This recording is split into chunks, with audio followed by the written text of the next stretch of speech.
महाराष्ट्र तेलंगणा सीमेवरती असलेल्या गोदावरी प्राणहिता सरस्वती या त्रिवेणी संगमाच्या ठिकाणी सिंहस्थ कुंभ असलेला पुष्कर पर्व सुरू झालंय।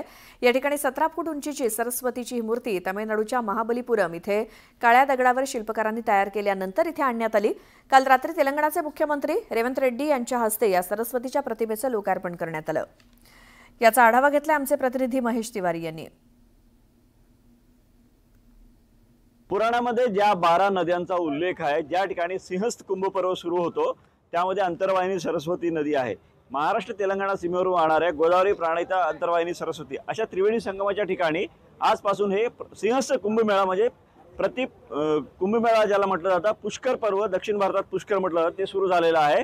आणि महाराष्ट्र तेलंगणा सीमेवर तेलंगणाच्या हद्दीतील कालेश्वरम इथे आपण बघू शकता सरस्वती मातेची भव्य प्रतिमा या ठिकाणी साकारण्यात आलेली आहे। ही प्रतिमा जी आहे 17 फूट उंचीची आहे, काळ्या दगडाने बनवलेली आहे। महाबलीपुरम इथं या भव्य सरस्वती मातेच्या मूर्तीचं पूर्णपणे निर्मिती करण्यात आली होती आणि तब्बल 2 महिने या मूर्तीच्या निर्मितीला लागले।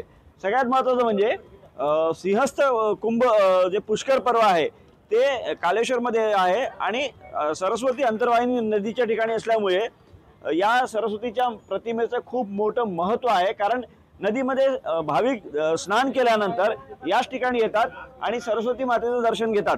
कालेश्वर मुक्तेश्वराचं दर्शनही घेतलं जातं। एकाच पानवटावर 2 पिंडी आहेत आणि त्या ठिकाणी सरस्वती मातेचं मंदिरही आहे।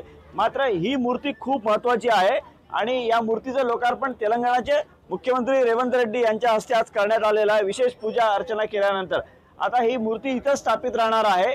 मला वाटतं की सरस्वती नदीच्या ठिकाणी असलेली भारतातली एकमेव ही भव्य मूर्ती असेल जी आता भाविकांसाठी त्रिवेणी संगमाच्या ठिकाणी उपलब्ध आहे। महेश तिवारी, न्यूज 18 लोकमत, कालेश्वरम, महाराष्ट्र तेलंगणा सीमा।